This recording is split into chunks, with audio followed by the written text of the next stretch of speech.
කාන්තාවක් සාමාන්‍යයෙන් තමන්ගේ රූපයෙන් පරිහානියට පත්වෙන කාලයක් එනවා.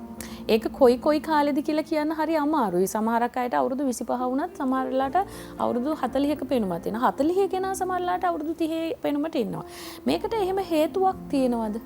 ඔව් ඒකලා දැන් සාමාන්‍යයෙන් අපේ වයස කිව්වහම ඉලක්කමක් නේ.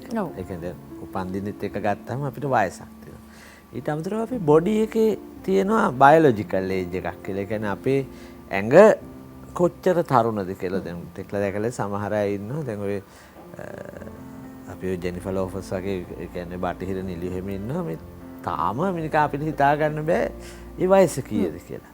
මේකප් වලින් යම් තාක් දුරක් යන්න පුළුවන්. හැබැයි උනාට ඒ කට්ටියගේ නැචරලි ඒ කියන්නේ ස්වභාවිකවම ඒ කට්ටියගේ ඇඟ වයසට යන්නේ නෑ. එතකොට සමහර අය ඉන්නව එහෙම නෙවෙයි. පොඩි වයසේදී කියන්නේ අවුරුදු 25 30 වෙනකොට ඔන්න පේන්න ගන්නවා 30 35 යනකොට 50 55ක පේනුමක් එන්න ගන්නවා. එතකොට ඒ කියන්නේ අපේ වයසට වැඩිය අපේ ඇඟ වයසට ගිහිල්ලා. ඒකට හේතු තියෙන්නේ ඇඟ ඇතුළෙමයි. ඒ කියන්නේ අපි වටපිටාවත් එක්ක කියන්නේ අපේ පරිසරයත් එක්ක අපේ ඇඟ ක්‍රියා කරන හැටි තමයි මේකට බලපාන්නේ. ලෙඩ රෝග තත්ත්ව තියෙනවා. ඒ කියන්නේ මේ සඳහාම වෙච්ච ඊට අමතරව තියෙනවා දැන් අපි දන්නම ලෙඩ තියෙනවනේ දියවැඩියාව, ප්‍රෙෂර්, කොලෙස්ටරෝල්. ඒවා වහම විශේෂයෙන් දියවැඩියාව වහම අපේ ඇඟ වයසට යනවා. ඒකට හේතුව අපි ඉස්සරහට කතා කරමු.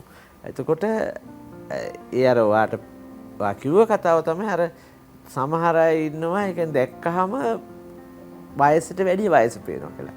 ඒකට හේතුව අරක තමයි කියන්නේ අපේ උපන්දිනේ තියෙන වයසට වැඩිය අපේ ඇඟේ වයස වෙනස්. වෙනස් වෙනවා.